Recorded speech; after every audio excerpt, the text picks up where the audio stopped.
राम राम दोस्तों, आज की वीडियो में बात करेंगे उन गाड़ियों की जो 2024 में अब तक की सबसे फ्लॉप गाड़ियां साबित हुई हैं। इतना ही नहीं, ये सभी कारें 2023 में भी फ्लॉप कारें रही हैं। तो इसका सीधा सा मतलब है आपको इन गाड़ियों से 1 किलोमीटर दूर से निकल जाने में ही फायदा है।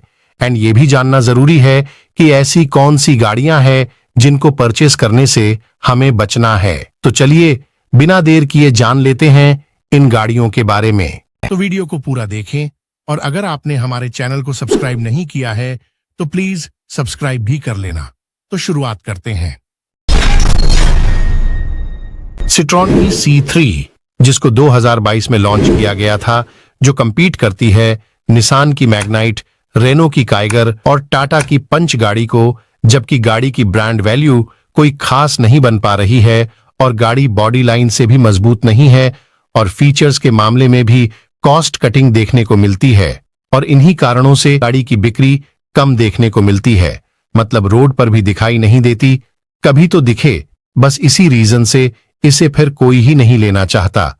सिट्रॉन कंपनी ने जितनी भी गाड़ियां भारतीय बाजार में लॉन्च की है वो सारी की सारी चल नहीं पा रही है।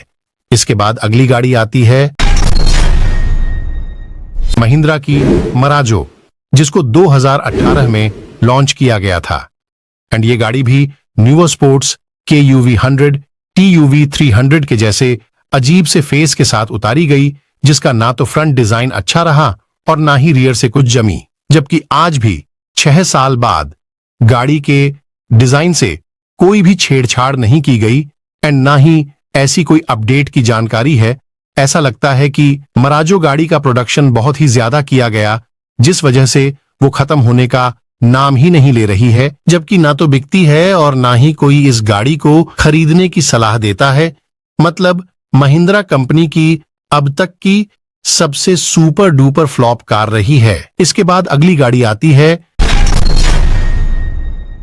वॉक्सवैगन की टीगुआन, जो कि अब तक की सबसे ज्यादा पैसे के साथ आने वाली सेफ SUV है।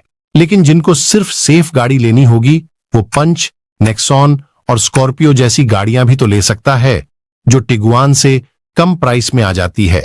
फिर ऐसा क्या है जो टिगुआन गाड़ी को सिलेक्ट किया जाए? एंड इन सब बातों के चलते ही लोगों ने दूसरे ऑप्शन चूज कर लिए। अब आप खुद ही देखो, टिगुआन गाड़ी 40 लाख के आसपास आती है एंड इतने में 4 टाटा नेक्सॉन आ जाती है। फिर कोई क्यों पैसे वेस्ट करेगा? एंड इसी रीजन से ये गाड़ी फ्लॉप रही। इसके बाद अगली गाड़ी आती है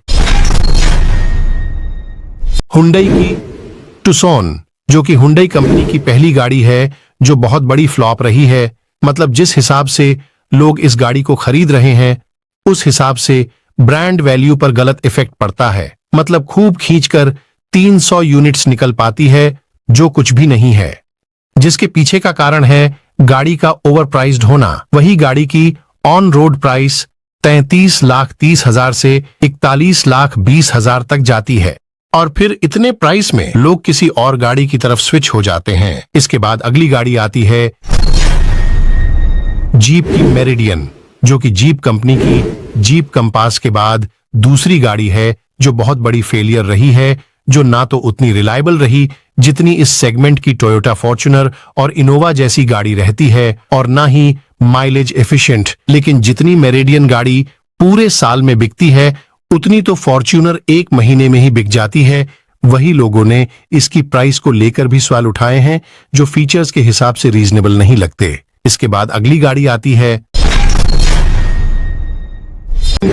C3 एयरक्रॉस, जो कि सिट्रोएन की बाकी गाड़ियों के जैसे ही परफॉर्म कर रही है। जब छोटी गाड़ी नहीं बिकती तो इतनी बड़ी गाड़ी को कौन लेगा? जब तक कंपनी की ब्रांड वैल्यू नहीं बन जाती, इन गाड़ियों को अंडर एस्टिमेट ही किया जाएगा। वही सिट्रोएन कंपनी को सबसे पहले प्राइस पर फोकस ना करके क्वालिटी और फीचर्स पर ध्यान देना था, तभी कुछ हद तक कंपटीशन में सरवाइव कर पाती। लेकिन अभी के हिसाब से देखे तो इस गाड़ी को भी कोई लेना ही पसंद नहीं कर रहा एंड ये भी फ्लॉप कार की लिस्ट में आ गई। इसके बाद अगली गाड़ी आती है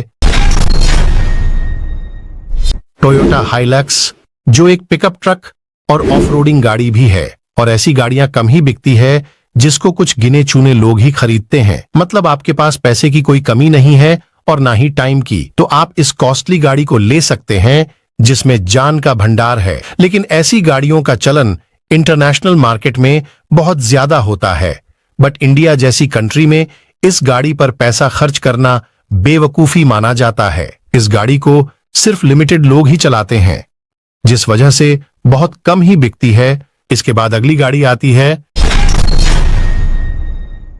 सिट्रोएन की C5 एयरक्रॉस, जो कि सिट्रोएन कंपनी की तीसरी गाड़ी है जो कम बिकती है, या यूं कहो कि ना के बराबर बिकती है। वही किसी महीने में 1 या 2 यूनिट्स बिकती है तो किसी महीने में खाता भी नहीं खुलता। लेकिन कंपनी को पता होते हुए भी कि उनकी गाड़ियों को कोई नहीं खरीद रहा, फिर भी हाथ पे हाथ रखे बैठे हैं, कुछ भी अपडेट देखने को नहीं मिल रहा। लेकिन ऐसा लग रहा है कि सिट्रोएन कंपनी भी इंडिया छोड़ के जा सकती है। जिसकी कंपनी की सभी गाड़ियां फ्लॉप हो रही हो, वो कोई शुभ संकेत नहीं माना जाता। सो ये थी आज की वो 15 फ्लॉप गाड़ियां जिनसे बचकर चलने में ही फायदा है। तो दोबारा से मिलते हैं एक और नई वीडियो में नई जानकारी के साथ। जय हिंद।